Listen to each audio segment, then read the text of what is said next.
건설업체 같은 경우가 상당히 좀 회생이 좀 어려운 경우가 많아요. IT 회사, 이런 회사는 유형자산이 없거든요. 청산 가치가 0원이에요, 0원. 근데 대표님들은 이 회생 절차를 또 평생 처음 해볼 텐데 회생의 기회를 놓치는 경우가 상당히 많거든요.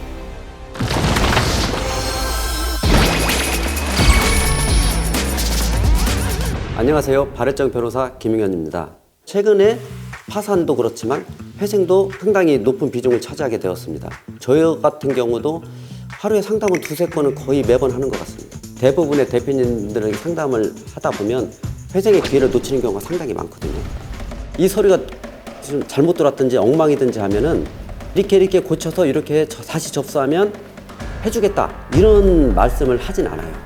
이 회생 절차는 모든 주관을 법원에서 하는 거거든요. 심판하는 기관이지 이런 행정부서처럼 서비스를 지원하는 기관이 아닙니다. 근데 대표님들은 이 회생 절차를 평생 처음 해볼 텐데 누가 어떤 업무를 빨리 신속하게 정확하게 처리하는 게 상당히 중요하거든요.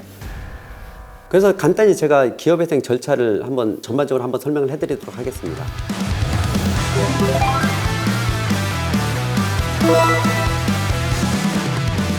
회생 단계에서 가장 중요한 게 신청 단계입니다. 신청. 판사님한테 어떤 선입견을 주냐가 상당히 중요하거든요. 대표님도 의지가 있고 이 회사도 영업적으로 괜찮고 그 다음에 회생 계획안을 얼마나 잘 만들어서 은행에 협조를 구할 것이냐, 이런 종합적인 부분이 맨 첫 단계에 나타난 거거든요. 저희들이 초기에 상담할 때 대표님들한테 무슨 자료를 요구하냐면 통상은 작년 결산서하고 현재 기준으로 한 부채 내역을 자료를 요구하거든요. 그러면은 영업이익 부분이 플러스가 나와야 됩니다.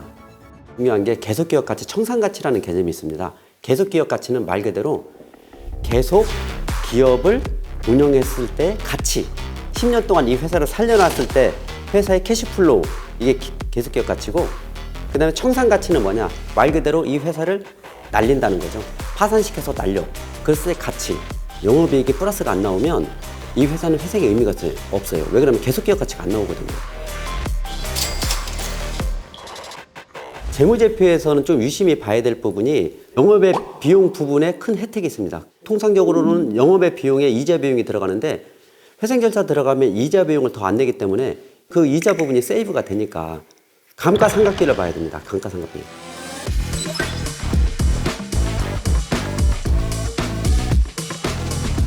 평가적인 비용 지출이라서 이 부분은 다시 또 플러스로 산입을 해줘요.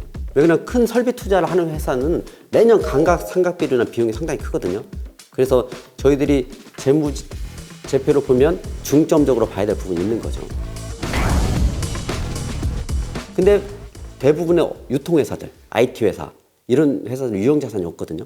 유형자산이 없는 회사들은 청산가치가 0원이에요, 0원. 대부분의 사람들은 이렇게 재산이 없는 회사인데 회생이 잘 될 것이냐, 이게 의문인데 회생이 오히려 더 잘 돼요.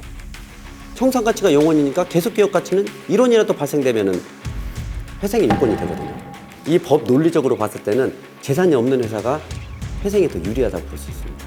그래서 대부분의 대표님들에게 상담을 하다 보면 거의 회생 요건은 거의 다 되는 것 같습니다. 여전까지 이자를 몇 천만 원씩, 몇 억씩 내면서도 지금 버텨왔잖아요. 근데 회생 들어가면 그 이자 비용이 안 내니까 1년에 이자를 8억씩 냈던 회사다. 매출과 비용이 똑같다고 가정을 하면 그동안 8억씩 냈던 돈이 다 쌓이게 되는 구조니까 10년 하면 80억이 쌓이는 거죠. 저희들이 이렇게 상담 과정을 거치고 어떻게 과연 회생 절차를 진행할 것인지 쭉 설명을 드리고 법원에 회생 신청서를 집어넣고 강제집행을 동결시킨 후에 대표자 신문을 하고 개시 결정을 나게 됩니다. 그 이후에는 채권 조사 과정을 거칩니다. 회생 채권이 얼마인지, 회생 담보권이 얼마인지. 그 다음에 그 보고서를 토대로 해서 저희들이 회생 계획안을 작성합니다. 회생 계획안을 작성한 걸 가지고 채권자한테 송부를 해서 이런 회생 계획안에 동의를 구해내죠. 금융권 같은 경우는 이게 상당히 채권자 동의가 매뉴얼화돼 있어요. 매뉴얼화돼 있어서 자기들 매뉴얼에 맞게끔 회생 계획안을 짜면 웬만하면 동의를 해줍니다. 근데 일반 상거래 채권자들은 개인이기 때문에 감정적인 요소가 엄청나게 투영이 되는 상황입니다. 대표님이 그동안 쌓아왔던 신뢰도도 상당히 중요한 요소일 것 같아요. 상당히 좋은 관계를 유지했고 그동안 많은 신뢰를 쌓아왔으면 채권자 동의 받기가 쉽죠. 뭐 일반화 시킬 수는 없지만 건설업체 같은 경우가 상당히 좀 회생이 좀 어려운 경우가 많아요.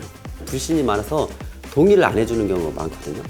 근데 반면에 제조업체 같은 경우는 회생 비율이 상당히 높은 것도 하나의 요인입니다. 한 거래처와 뭐 10년, 20년 계속 거래를 하니까 동의를 구해낸 이후에 관계인 집행을 합니다. 의결 정족수를 충족하면 법원에서 인가 결정을 하는 거죠. 부채가 뭐 한 30% 정도로 이렇게 줄어드는 절차입니다. 회생 절차가 끝나는 게 아니고요.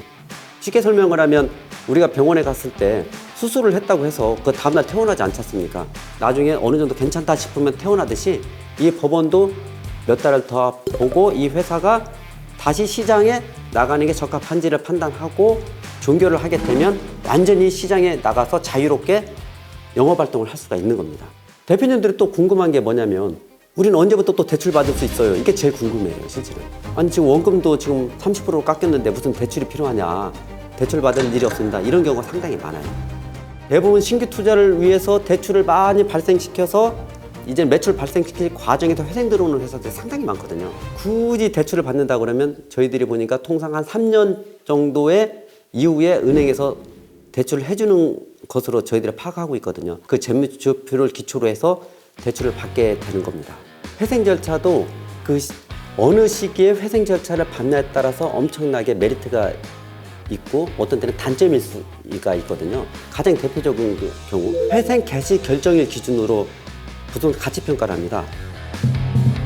언제 매각 계획을 세우냐면 2년 후에 매각 계획을 세워요. 지금 같은 경우는 부동산 경기가 하락돼 있지 않습니까? 2, 3년 후에는 당연히 부동산 가격이 높겠죠? 그럼 그 차익 부분이 생길 수 있잖아요. 그 차익 부분은 회생 절차에서는 운전 자금을 쓸 수가 있어요.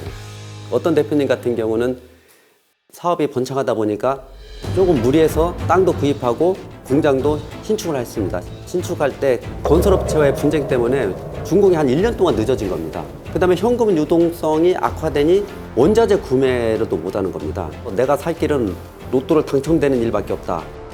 매일 로또를 샀다는 겁니다. 결국에는 저희들이 회생 절차를 밟기 시작했거든요. 해서 이 공장을 매각했습니다. 그 IC 근처 부지라서 상당히 고가에 매각했고 그 남는 돈 가지고 운전 자금으로 사용하고 회생 절차 종결을 베스트로 했죠. 이 대표님 입장에서는 말 그대로 죽다 살아난 거죠. 근데 그 반대 케이스 50여 개 매각 계획을 세웠는데 2년 후에 부동산 경기가 하락해서 40억밖에 못 받는다.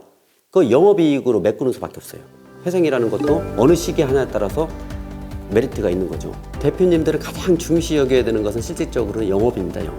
신용도가 하락되거든요. 신용도가 하락되는 이 핸디캡을 어떻게 극복을 해서 고객사나 협력사와의 관계를 유지시킬 것이냐. 여기에 항상 고민을 많이 해야 됩니다.